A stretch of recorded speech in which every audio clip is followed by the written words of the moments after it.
Salut les Sherpas, il est 8 h, comme d'habitude, on s'en va. Un petit regard sur le gîte avant de partir. On est parti pour la Bouère pour cette 12e étape. Un peu plus de 40 bornes parce que je suis à peu près à 5 km de Sognac et Muret puisqu'il n'y avait pas de logement possible là-bas. Du coup je me suis arrêté sur le gîte que je viens de vous montrer, que j'ai montré hier. Et du coup, faut se taper ces 5 bornes là, plus les 36-38 du chemin jusqu'à la Bouée. Voilà. Donc ça va faire une grosse journée. Il y a moyen de couper parce qu'il y a des endroits, c'est bucolique certes, mais il n'y a pas d'intérêt primordial. Donc je pense que je vais couper parce que 43-45 bornes, merci quoi. Même si j'aime marcher, il y a un moment donné, faut pas pousser mémé dans les orties comme on dit. Allez, c'est parti. Il fait beau, il fait bon, il fait frais. Donc là on va pouvoir enquiller tranquillement. Je vous reprends plus tard. Salut.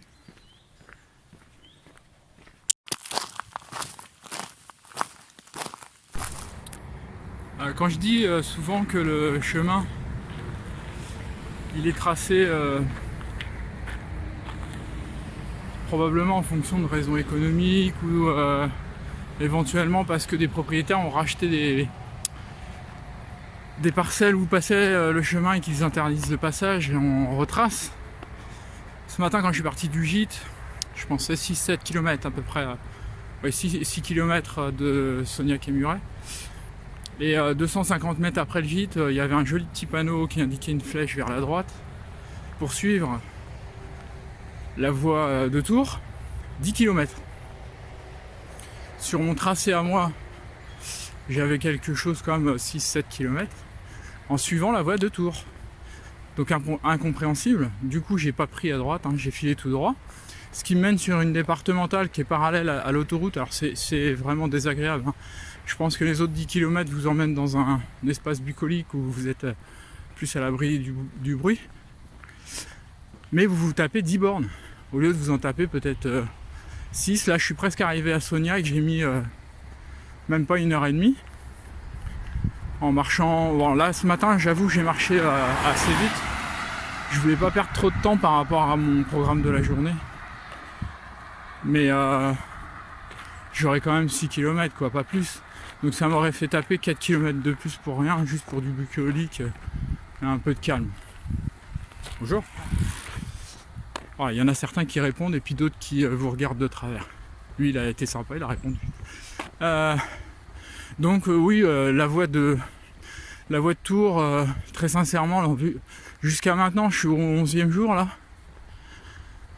Le nombre de fois où elle dévie à droite à gauche vous fait faire des périples pas possibles en vous rajoutant des kilomètres bucoliques, principalement, c'est principalement le but. Sur certains tronçons ça le fait parce que vous n'avez pas grand chose et puis c'est plus agréable, c'est sûr, d'être dans les forêts, sentir les odeurs de pin, que d'être en bordure de route et de vous taper du kilomètre de bitume ou d'enrobé là. Quand vous n'avez pas grand chose à faire, 25 bornes, si vous en avez 4 de plus à faire, c'est pas trop compliqué, mais quand vous en avez 38, on vous en rajoute 10, ou du moins au moins 4 ou 5, voilà. Donc c'était juste pour dire qu'effectivement, le tracé originel ne doit plus vraiment exister et que le tracé d'aujourd'hui, moderne, il suit les impératifs des différentes constructions humaines et raisons économiques. Voilà. Bon, je viens de sortir de Muret, de Le Muret plus exactement. Comment vous dire ? Prévoyez à manger. Prévoyez votre déjeuner bien la veille pour le prendre le matin si vous faites la même étape que moi. Parce que le Muret, il n'y a rien. Pas d'épicerie, pas de boulangerie. Il y a un dépôt de pain à la poste. Par contre, si vous avez besoin dans la semaine, vous y passez. Il y a un dépôt de pain à la poste. Ils font pain et pain au chocolat. Apparemment, peut-être des croissants. Sauf le mercredi. Parce que le boulanger ne travaille pas le mercredi. Alors le boulanger, je ne sais pas où il est, mais il ne travaille pas le mercredi. Roulement de tambour, aujourd'hui nous sommes mercredi. Donc voilà, bon bah, ce matin je suis quitte pour aller jusqu'à Moustet, où il n'y a pas de boulangerie non plus, hein, m'a confirmé la personne, là, la guichetière de la poste. Il n'y a pas de boulangerie non plus. Par contre il y a une épicerie, donc bon. Par acquis de conscience même, pardon, même s'il y en a une à Pissos d'épicerie qui est Pissos, c'est à peu près la moitié du trajet d'aujourd'hui. J'avais prévu de me ravitailler à l'épicerie de Pissos, mais voilà, j'aime bien les risques, mais quand même pas trop. Donc je pense que je vais m'arrêter à la première épicerie, je vais faire le plein pour aujourd'hui. À la Bouère, il y a un Super U juste à côté du gîte, à 400-500 mètres je crois. Donc là, ça sera plus simple. Voilà, donc juste pour vous dire, soyez vigilants, pensez à manger. A plus. Salut, je suis à Moustet. Il est 11h30 hein, comme prévu. J'ai un peu de retard compte tenu du chemin de ce matin. Je suis devant l'église de Moustet et regardez ce qu'on a effectivement à Moustet. Il faut le savoir. Hein. Le chemin est juste là. Voilà, le chemin part par là. Et on a un pèlerin avec une borne juste devant l'église. Et sur l'église, il nous reste de Moustet que 1000 km pour arriver à Compostelle. Voilà, c'est la borne des 1000 km de Moustet. Donc je vais aller me faire tamponner ma crédentiale au petit proxy qui se trouve juste à côté, puisqu'ils ont un tampon spécial pour les 1000 km. Donc je vais en profiter. Si jamais vous passez à Moustet, n'hésitez pas, surtout pensez à vous arrêter au proxy.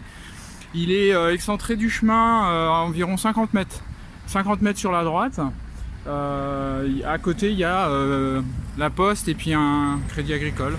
Donc n'hésitez pas à y aller. En plus, la dame est super gentille. Donc voilà. Ça fait marcher le commerce local en plus. Voilà. À plus.